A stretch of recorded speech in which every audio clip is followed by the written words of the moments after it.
In today's video, we are answering the long-debated question, how are Levi's jeans made? I want to go over exactly what goes into making one pair of 501 jeans from start to finish. Since these are made in America, this will be an American factory tour. We will also talk about the differences between how Levi's jeans are made in America versus China, so make sure to stick around for that. I was lucky enough to take a trip out to San Francisco and visit the Levi Strauss factory where they gave me a personal tour and showed me how the magic happens. But before we get going, don't forget to support us by smashing the like button. Also, let me know in the comments if you have any other questions that I can try to answer about Levi's or denim manufacturing in general. But for now, let's get started. The history of Levi's is one that is deeply rooted in America. They were founded in 1853 by Levi Strauss, a German immigrant who came to America with $36,000 in his pocket to open up a dry goods business.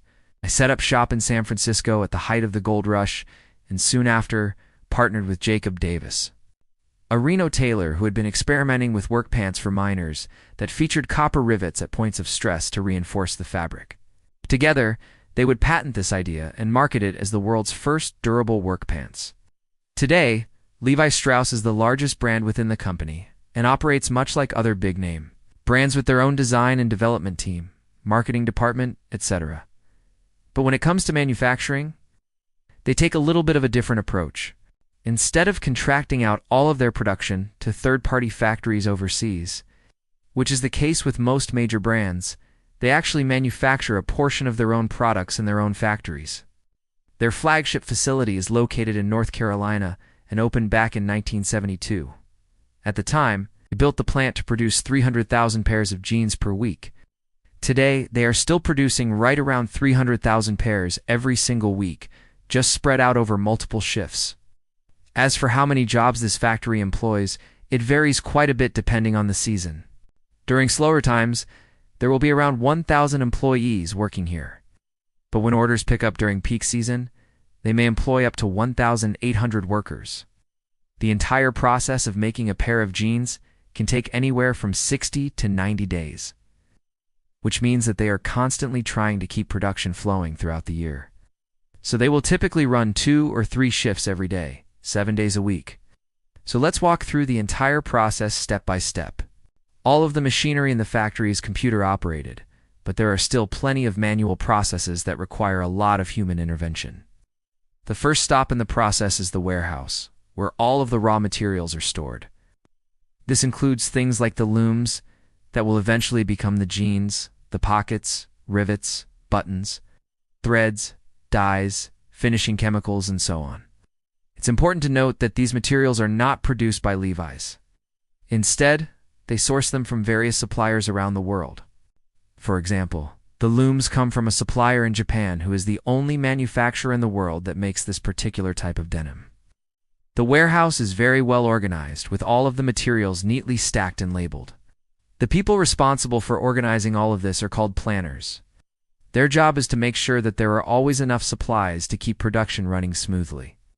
Once the materials arrive at the warehouse, they are sent through quality control to check for defects. If everything checks out, they are tagged with a barcode and logged into the system. Each batch of material is given a unique code that allows them to track the quality and consistency of each batch throughout the entire manufacturing process. This way, if there are any problems with a certain batch of product, they know exactly where the problem occurred, so they can correct it. From there, the rolls of loom are taken to the cutting room, where they are unrolled and cut into individual pieces for the jeans. These patterns are designed at the head office in San Francisco and then sent to the factory electronically, where they are loaded into the cutting machines. Once the pattern is loaded into the machine will automatically cut the loom into the correct pieces according to the pattern. These machines use a laser to cut the loom, which is safer than the old method of using a knife, but still requires a lot of skill to operate properly. The laser needs to be calibrated regularly to make sure that it is cutting the loom at the right angle and depth. Once the loom is cut, the pieces are collected and sorted according to their pattern number. From there, they go to the sewing stations, where they are assembled together to make the final product. There are dozens of sewing stations in the factory, each with its own specialized machine for assembling a specific part of the jeans. For example, There are machines that are used to sew the pockets, the waistband, the fly, the cuffs, and so on. Some of these machines are fully automated, while others require a skilled operator. The sewing operators must have a high level of skill and precision, because they are responsible for assembling some of the most critical parts of the jeans, such as the fly and the pockets. The sewing operators are also responsible for inspecting the jeans as they are being assembled to make sure that they meet the high standards of quality that Levi's demands. If anything looks wrong, they will stop the machine and fix the problem before continuing. Each pair of jeans goes through a total of 50 different sewing stations before they are finished. This is why it takes so long to make a pair of jeans. There are so many steps involved in the process. At each station, the jeans are inspected to make sure that everything is looking good. If everything checks out, they move on to the next station. If there are any problems, they are sent back to the beginning of the line to be fixed. When the jeans are finally put together, they go to the washing area where they are washed and prepped for dyeing. This involves removing any excess dye from the fabric and preparing it to accept the new dye color. Next, they are dried and ready for dyeing. The dyeing process is one of the most important steps in making jeans because it is what gives them their iconic blue color. To do this, they are submerged into large vats of water with special dyes that have been specifically engineered to adhere to denim fibers. After the jeans have been dyed, they go to the finishing area where any final steps are completed.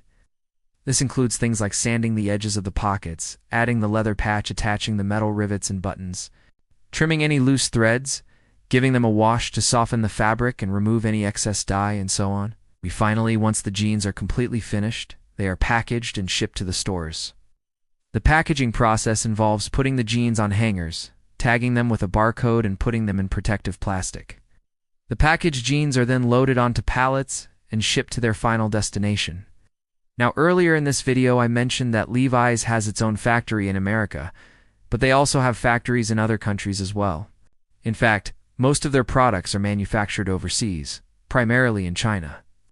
While the factories in China are responsible for producing the majority of Levi's products, the quality control standards are still the same.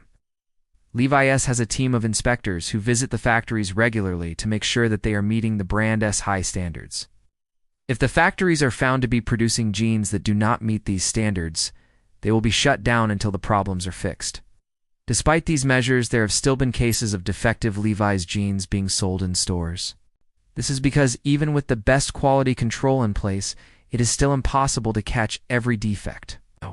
Sometimes a defective jean will slip through the cracks and end up being sold to a customer. It is worth noting, though, that these cases are relatively rare, and Levi's takes all customer complaints seriously. If a customer finds a defective jean, they will typically offer a full refund or exchange. Overall, the process of making a pair of Levi's jeans is a complex and highly regulated one.